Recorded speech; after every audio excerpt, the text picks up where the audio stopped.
morning, saints. This is Pastor Dixon with the daily devotion. Today we are continuing in the Psalms. We are at Psalms chapter 10.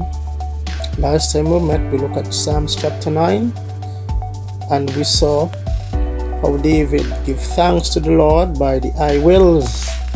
But here in Psalms chapter 10, David is continuing. Psalms chapter 10 is a direct continuation of Psalm chapter 9. In the Hebrew, there is no topic. Plus, Psalms chapter 9 and chapter 10 both are acrostics. That is, these verses start with a different Hebrew letter. Now, in Psalms chapter 9, one Hebrew letter is missing, Dalet. Here, Psalms chapter 10 continues where Psalms chapter 9 miss, but the only difference in Psalms chapter 10, 6 of the Hebrew letters are missing, so it pick up with Kof.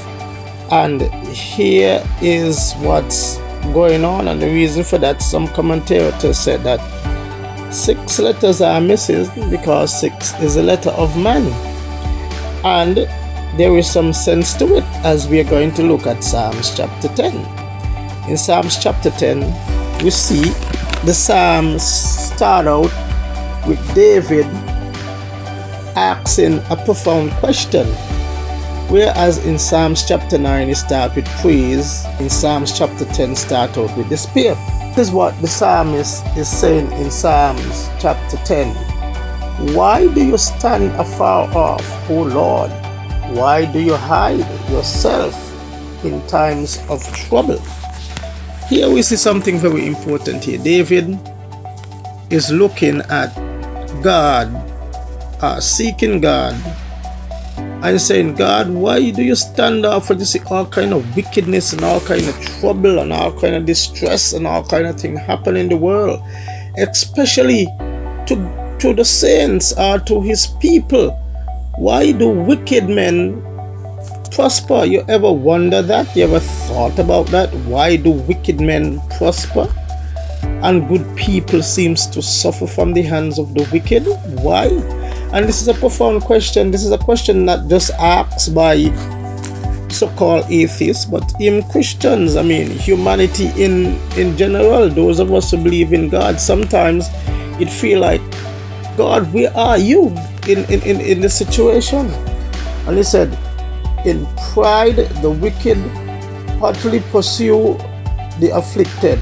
Psalmist is asking these deep existential questions. When he look at life and he look around, the wicked seems to be prospering and the saints seems to be suffering. What is going on? God, where are you? Why are you allowing this? Now, as one commentator said, the psalmist is questioning the government of God. And a lot of people question the government of God. That's why some people tend to turn away from God, because they look at all kind of things and why God? Why? Now here in the Bible, there's nothing wrong in asking why. And as we go through the entire book, you will see that it gives a description of the activities of the wicked, how they plan, how they scheme, how they devise wickedness, how they try to hurt those who are good and those who are child of God, and everything in the power, how they are like a preying animal, a preying lion, trying to destroy and kill. But yet, in all of that, the psalmist David is asking, where is God? Now, with that said, in verse 12, the psalmist is pleading to God and saying, arise, God, arise, do not forget the afflicted. And then in verse 16, he said, the Lord is king forever and ever. O Lord, you have heard the desire of the humble. You will strengthen their heart. You will incline your ear to vindicate the orphan and the oppressed. so that man who is of the earth will no longer cause terror. David did not get the answer why God allowed these things to happen.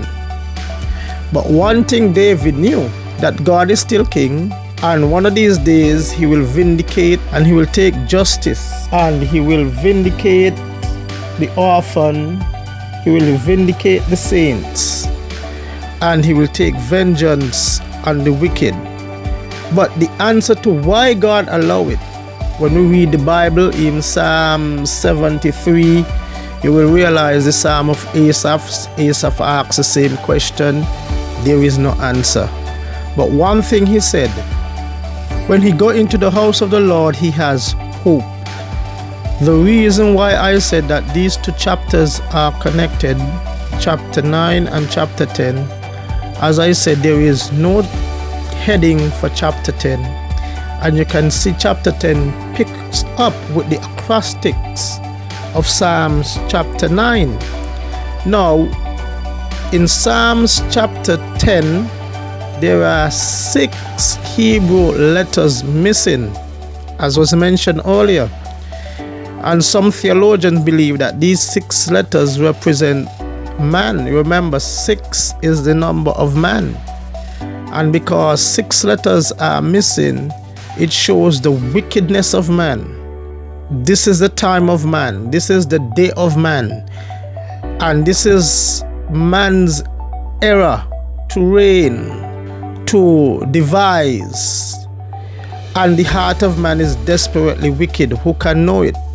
So at this time, it's the reign of man and the wickedness of man. So that's why 6 verses are missing. And it shows the number of man. It shows the wickedness and the heart of man.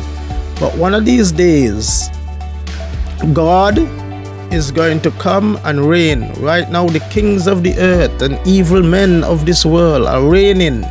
They have the power and the authority. And in God's economy, He is allowing them. But a time will come when God is going to bring justice to the world through His Son Jesus Christ, set everything right, and remind the world that He is Lord of Lords and He is King of Kings. And the day will come when the justice of God is going to rule and reign, and true righteousness will reign upon the earth. But until now, or until then, the question is why? But even though David did not get an answer, David knew that his king still sits on the throne. His king is going to reign forever. And one of these days, he's going to set everything right. In spite of all that we see going on around us, sometimes we look around and we see the wicked seems to be prospering, and they're taking advantage of good people. They're taking advantage of the saints. They're taking advantage of good people. And people ask, why do bad things happen to good people? As I said, this is the reign of man, the time of man. And one of these days, we're going to have, instead of 6, we're going to have 7. The completion, where God is going to complete everything and put everything in order. So have hope in God. Trust Him. He is still on the throne. May the Lord blessings be with you, and have a wonderful weekend.